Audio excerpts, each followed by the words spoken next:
What do you think it was like first discovering fungi? Having to go through and taste every single mushroom that's ever existed, figuring out exactly what it did. Like this one kills you violently, horrifically, and immediately. This one makes you trip balls and talk to God for like 3 days straight. And then this one adds an amazing element of umami and depth to your Parmesan risotto. I'm really kind of craving risotto right now, actually. Maybe I'll make some.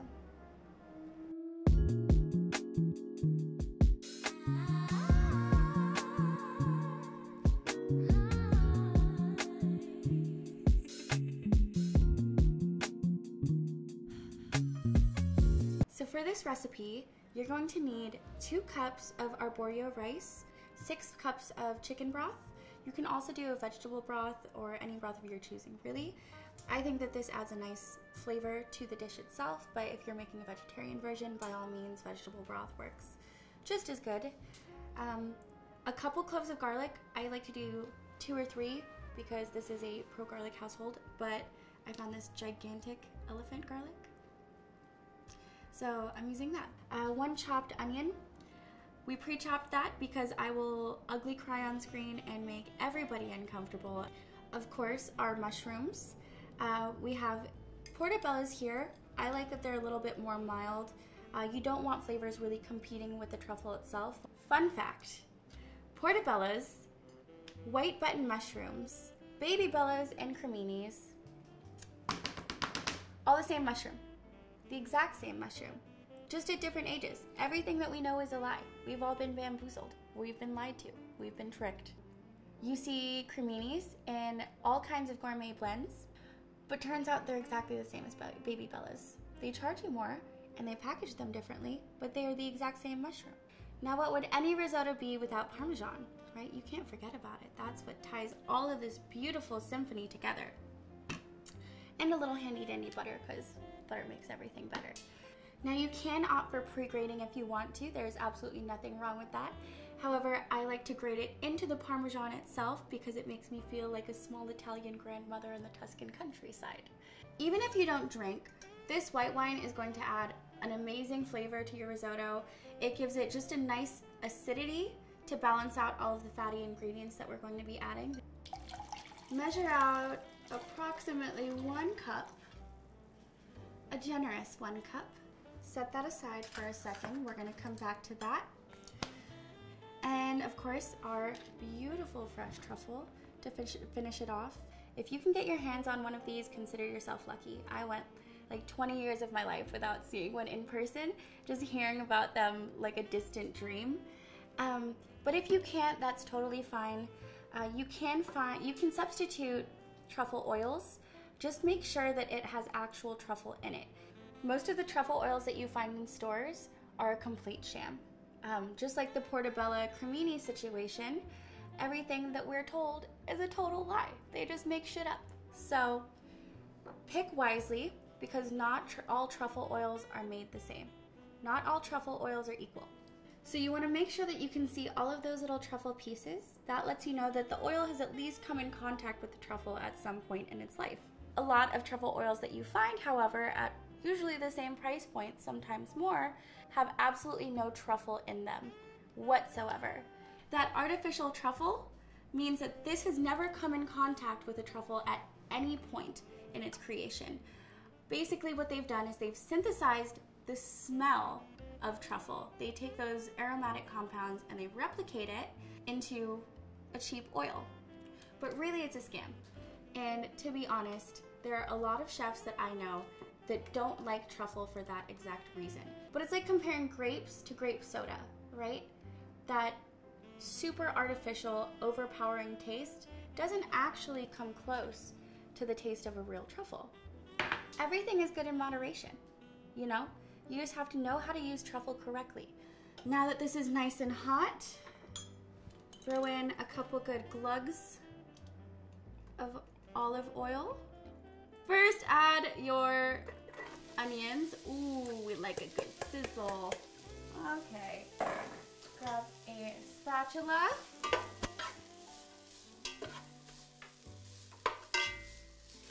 In most recipes, You're gonna saute these until translucent. However, I like to take it a step further.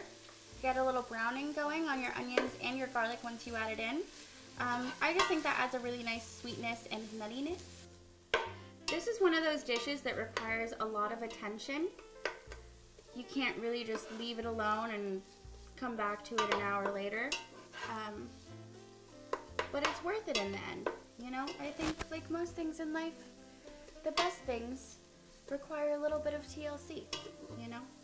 Massimo Bottura said that cooking is an act of love, and I think he's very, very much so right. You can taste it. So my eyes are watering a little bit, even just from like chopping the garlic and sauteing the onions. I don't know what it is. Like, I'm a trooper. I can deal with most stuff, but onions are my kryptonite. I just start bawling like a fucking baby. That was too aggressive. My first job ever was at an Amish deli, cutting meats and making sandwiches, and they had to get me special goggles that I would have to wear. So just picture me. I think my hair was like neon pink at the time, wearing giant like ski goggles, slicing onions in the back of an Amish deli. I'm just a little emo sandwich girl at an Amish deli store inside. Nothing's changed. Alright, now we're going to add in all of our garlic. Give it a little scrape, get all the good stuff there. Okay, now that this is nice and brown, just a light golden brown, we're going to add all of our chopped up mushrooms. And you know what, I am all for intuitive cooking. I would say that was roughly a couple cups, but just kind of do it to your taste. If you have some mushrooms laying around, just like a pack of baby bellas, or, you know, just a little bit left over from a different recipe, throw them in there. It doesn't have to be exact. Do what your heart tells you. So while this is sauteing, you can go ahead and heat up some broth. So you're going to approach this a little bit differently than you do most rice dishes. I grew up in a Filipino household, so we always rinsed and washed our rice. You would do like 3 rinses sometimes just to make sure that you got all of that starch off, because you don't want the rice sticking together. But risotto is a completely different story. It's in a little world of its own.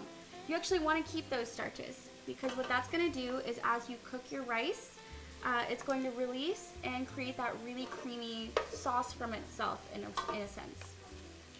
So add that. Before you add your liquid, you're going to just toast it a little bit. So add more oil if you need to. Don't be afraid of oil. Oil is not your enemy. And you don't want to brown your rice. You really just want it a little bit translucent, maybe a little bit golden in some areas. Now just pour maybe about half of that in there first. Let that absorb. Now add the rest of your wine in. And just stir. Okay, so now you're going to take your hot broth and just about a cup at a time, and then just let that fully absorb. And the more that you mix, actually, all of those granules are going to rub against each other and create some friction. And that's going to give you even more creamy of a sauce. You can tell when it's absorbing because as you pull back, you'll be able to see the bottom of that pan there. Let's do a little more. Just give that a good mix so that everything cooks and absorbs that liquid equally. You don't want to have some that's soft and delicious and then just get a random crunch when you least expect it. Alright, now it's coming together. We just have to finish off this last little bit of broth. Make sure you're getting any little bits stuck around the edge. Now once that last little bit of broth is starting to look like it's incorporated, I'm going to take big ass hunk of butter. You should probably not have used my hands for this, but it's too late and we can't turn back now. You're going to take your Parmesan and have your Tuscan grandma moment. Just keep on grating. There is no such thing as too much Parmesan. If I had to say how much you need in this recipe, probably about a cup. But kind of like garlic, that's a very loose amount. Kind of like most of this recipe, actually. It's a very loose suggestion. Now that our butter and parm are all melted in and our heat is off, this is going to be the time that if you're using truffle oil, you're going to go ahead and give that a little pour. So truffle oil, you want to be careful because most of the time that people don't like truffle oil is because they had a bad experience from either fake truffle oil like we talked about or just way too much of it. So start out with maybe like a little, just a little drizzle, like a teaspoon I would say. Maybe we'll do a little bit more than that. And then just, like any good meal, you need to taste test before you serve.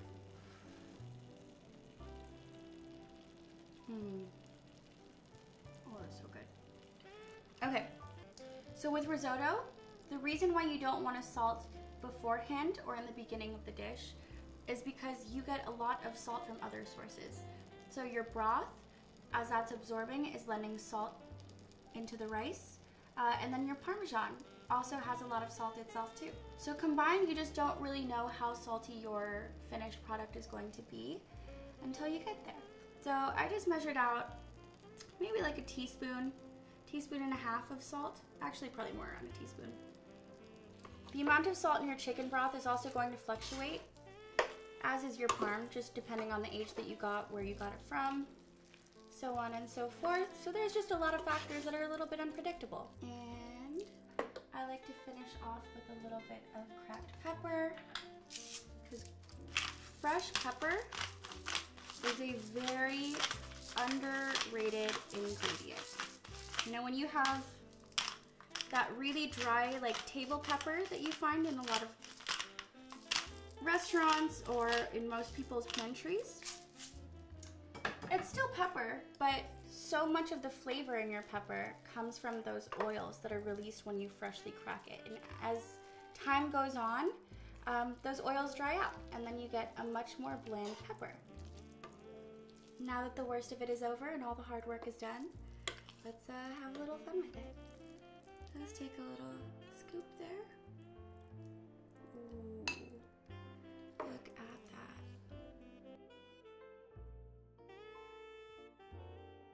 So now for the finishing touches, we're gonna go in with a little bit more parm. Let that melt directly on there. Oh, gorgeous. Now you're gonna take, you can get this, honestly, you can do this one of two ways. If you have a truffle slicer, is it a truffle slicer or a truffle grater? One of those, whatever this thing is that you see people grating truffles with, then yeah, you can use that. But if not, I just use a basic micro grater. A micro grater, by the way, is such a game changer for all of your home cooking. Just slowly. Ooh, that is looking pretty. I've always wanted to do this with this amount of truffle, and I've never had an excuse to do it. Because you just like, you feel so guilty just like having a whole truffle all to yourself for like one beautiful dish. I'm gonna enjoy every second of this. Are you ready? Finally, the grand finale.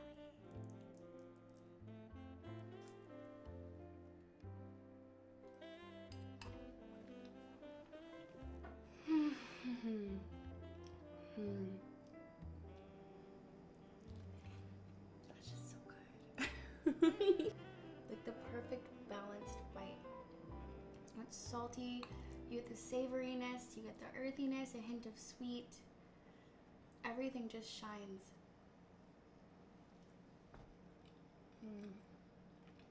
Fresh truffles taste like running through an enchanted forest barefoot. That's like the only way to explain it. I don't know, it's kind of a magical experience. So, what is a truffle? And how did this weird little nugget of a fungus end up being one of the most luxurious culinary ingredients that you can find in the world?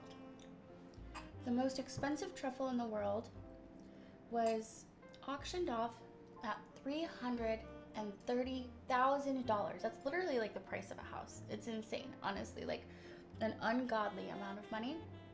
It was over 3 pounds and a white truffle from Tuscany. There are white truffles and black truffles. There are over 50 different species of truffle, but only about 13 of them are edible. So let's talk about why they're so expensive, because aren't they just like any other mushroom? But here's the thing, they're not actually mushrooms. They fall under the same umbrella of fungi, but they're actually a whole thing of their own. The conditions have to be almost perfect for truffles to grow at all. That's what makes them so rare. They take about 4 to 7 years on average to develop and only grow at the base of very select trees like hazel or oak. Truffles are a mycorrhiza. That means, from what Google tells me, is that they have a symbiotic relationship with the tree itself. The tree's roots are opened up and able to absorb more nutrients from the dirt and the water around it, while the truffles are feeding on the carbohydrates provided by that. See, truffles are a pretty weak fungus, meaning it's not unheard of while they're developing for them to get overpowered by stronger fungi and then kind of thrown into the dirt. So if the truffles are able to survive the fungal wars and are lucky enough to find themselves a nice sugar daddy tree to supply them with carbohydrates while they're growing, then they'll make it onto your plate. But after that point of harvest, when they're foraged from the ground, they only have about 2 weeks until they're completely useless. That's why as soon as they're dug out of the ground, they're immediately cleaned and shipped off to all corners of the world for us to enjoy. Foraging for truffles in nature is hard enough as is, but what's even harder is cultivating and successfully growing truffles. Even though most of the global supply for truffles comes from orchards that are trying to replicate the perfect environment for truffles to develop, it's so incredibly unpredictable, and as much as they can tweak and mimic everything with science and the perfect temperatures and pH levels in the soil, you can still do everything right and get absolutely nothing when it comes time to harvest. And that's only with black truffles. White truffles can reach almost double the price of black truffles sometimes and have half of the lifespan, meaning you only have about a week at most to consume them from the time that they're picked from the ground. They've never found a way to cultivate white truffles, making them more rare and expensive every year. And climate change isn't doing anything to help with that, unfortunately. So they're predicting that in 50 years, our truffle supply could disappear completely or become incredibly more rare and even more unattainable for the average person than they are right now. So what did we learn today, kids? That the planet is dying and that the fungi industry is shady as hell. So I'll try to lighten the mood before we go to bed for the evening. Why did the mushroom go to the party? Because he was a fun guy. Get it? Fun guy. Okay, I gotta follow up. Why did the fun guy leave the party? Because there wasn't mushroom. On that note, I will see myself out. Have a good night, and I'll see you soon.